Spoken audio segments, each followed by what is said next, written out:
Claude Depen, vous êtes économiste de la santé à Paris-Dauphine. D'où vient cette passion pour le trou de la Sécu?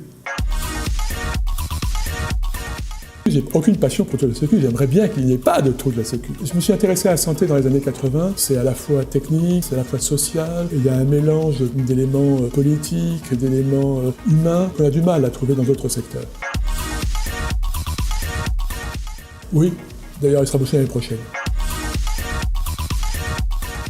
Moi non, à mes enfants oui. C'est une université formidable, c'est une université jeune, dynamique, avec des étudiants extraordinaires.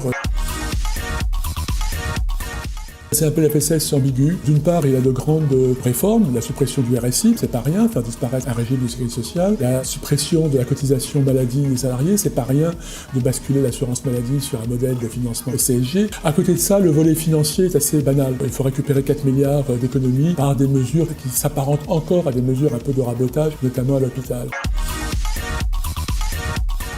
Le système français, les étrangers le considèrent souvent comme ça. On voit moins nos qualités que les étrangers, ce qui est un peu paradoxal. Non, il y a d'excellents systèmes de santé en Allemagne, en Hollande, en Suède, au Canada, dans certaines provinces.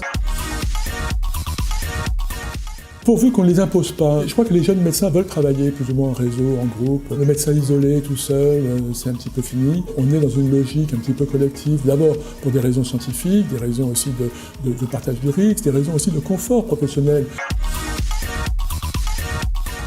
J'en ai fait beaucoup, j'en ai fait un peu moins maintenant, il faut l'avouer. J'ai 69 ans, même bientôt 70, on se calme un petit peu, question sport.